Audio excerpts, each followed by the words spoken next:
ಸತೀಶ್ ಅವರು ನಮ್ಮ ಜನರ ಬಗ್ಗೆ, ಬೆಳಗಾವಿ ಜನರ ಬಗ್ಗೆ ಕಾಳಜಿಯಿಂದ ಆ ಮಾತನ್ನು ಹೇಳಿರ್ಬೋದು, ಇಲ್ಲಂತೂ ಅನ್ಲಿಕ್ಕೆ ಆಗೋದಿಲ್ಲ. ಪ್ರತಿಯೊಂದರಲ್ಲೂ ರಾಜಕೀಯ ಹುಡುಕೋದು ತಪ್ಪು.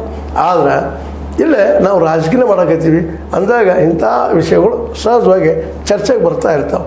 ಇನ್ನು ಜಗದೀಶ್ ಶೆಟ್ಟರ್ ಅವರು ಹೇಳಿದಂಗೆ ಈ ನಿಜವಾಗಿಯೂ ನೀರು ಅವಶ್ಯ ಇದ್ದರೆ ಕೈಗಾರಿಕೆಗಳಿಗೆ ಅಥವಾ ಅದು ಕೊಡಲಿಕ್ಕೆ ಆಗೋದಿಲ್ಲ ಅನ್ನುವಂಥದ್ದು ಎರಡೂ ನಿಜ ಇದ್ದರೆ ಆ ಸಂದರ್ಭದಲ್ಲಿ ಸರ್ಕಾರ ಇದ್ದಿದ್ದು ಈ ಎರಡೂ ಕಡೆ ಉಸ್ತುವಾರಿಗಳನ್ನು ಕರೆಸಿ ಚರ್ಚೆ ಮಾಡಿ ಜನಾಭಿಪ್ರಾಯ ಪಡ್ಕೊಂಡು ಮುಂದಿನ ಹೆಜ್ಜೆ ಭಾಳ ಯೋಗ್ಯ ಅಂತೇಳಿ.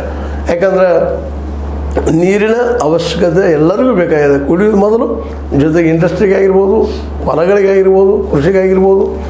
ನಾವು ನಮ್ಮ ಜಲಾಶಯಗಳನ್ನು ಕಟ್ಟಿದ್ದು ಇಡೀ ಜನ ಸಮುದಾಯಕ್ಕೆ, ಅದರಲ್ಲೂ ಕನ್ನಡಿಗರಿಗೆ, ಈ ಭಾಗದ ಕನ್ನಡಿಗರಿಗೆ ಹೆಲ್ಪ್ ಆಗಲಿ ಅನ್ನುವಂಥ ದೃಷ್ಟಿ ಇಟ್ಟುಕೊಂಡು ಈ ಎಲ್ಲ ನೆಲೆಯಲ್ಲಿ ಇವತ್ತು ನಾವು ಈ ಜಗದೀಶ್ ಶೆಟ್ಟರ್ ಅವರ ಈ ಒಂದು ನೀರು ಬಿಡೋ ವಿರೋಧದ ಮಾತುಗಳನ್ನು ನಾವು ಒಂದು ರಾಜಕೀಯವಾಗಿ ತೆಗೆದುಕೊಳ್ಳಾರದು ಅವ್ರು ಒಳ್ಳೆಯ ರೀತಿಯಿಂದ ಹೇಳಿದಾರೆ ತಿಳ್ಕೊಂಡು ಆ ದಿಶೆಯಲ್ಲೇ ಸರ್ಕಾರ ಇದ್ದು ಹೆಜ್ಜೆ ಇಟ್ಟು ಒಳ್ಳೆಯದು. ಈಗಾಗಲೇ ಡಿ ಕೆ ಶಿ ಅವರೇನೋ ಅವು ನೀರು ಹೋಗೋದಕ್ಕೆ ಮಾಡೋಕ್ಕೇನೋ ಕೆಲಸ ಮಾಡಿಸಿದ್ದಾರೆ, ಕಾಮಗಾರಿ ಶುರು ಅದ, ಆ ಕಾಮಗಾರಿ ಈಗ ನಿಲ್ಲಿಸಿದ್ದಾರೆ ಅಂತೇಳಿ ಸುದ್ದಿಗಳಿದ್ದಾವೆ. ಈ ಒಟ್ಟಾರೆಯಾಗಿ ಇಲ್ಲೇ ನೀರು ಅನ್ನುವಂಥದ್ದು ಈಗ ನೋಡಿರಿ, ಕರ್ನಾಟಕ ಮತ್ತು ತಮಿಳುನಾಡಿನಲ್ಲಿ ರಾಜಕೀಯ ಆಗಿಬಿಡ್ತದೆ. ಕೆಲವೊಮ್ಮೆ ಸುಮ್ಮನೆ ನೀರಿಗಾಗಿ ಬಡ್ದಾಡುವಂಥ, ಜಗಳ ಆಗುವಂಥ, ಸ್ಟ್ರೈಕ್ ಆಗುವಂಥ ನೋಡ್ತಾ ಇದ್ದೀವಿ. ಹಂಗೆ ಆಗಬಾರ್ದು.